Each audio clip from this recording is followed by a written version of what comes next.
ဓာတ်ပုံဆရာတွေဘလောက်ထိဓာတ်ပုံရိုက်တာလှတဲ့ဓာတ်ပုံဆရာဖြစ်ဘလောက်တော်တဲ့ဓာတ်ပုံဆရာဖြစ်ဓာတ်ပုံဆရာအဲ့3ယောက်ထားရတော့အရန်တော်ရဲ့3ယောက်ထားလိုက်အဲ့3ယောက်ဆိုတော့အမြင်မတူ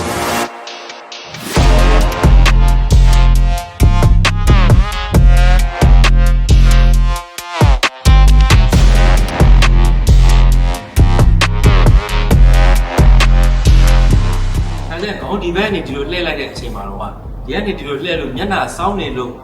မျက်နှာစောင်းတာလေးကလှနေဆိုတော့တိစနေကလာနည်းလေး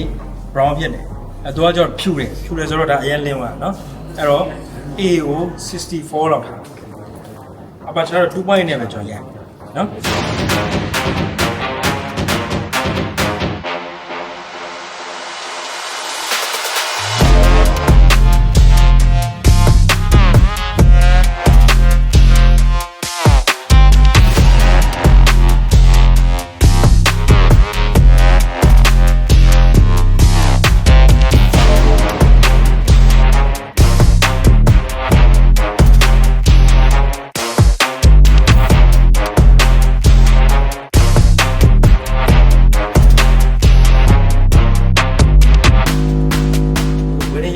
ဒီတင်းရိုက်တက်ကို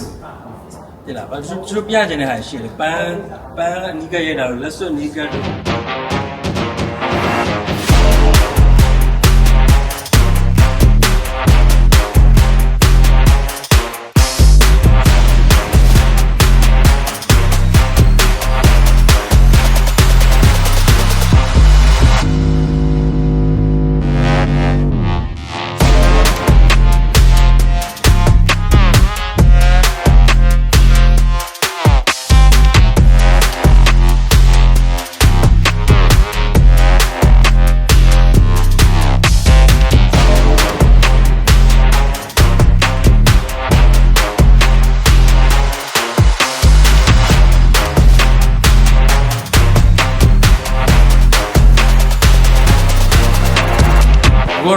second outfit ဖြစ်ပါတယ် second outfit ကတော့ပိုင်းအောင်ဖြစ်သွားပါပြီ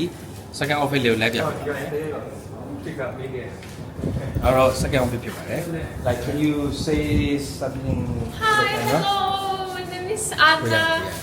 nice to meet you guys today we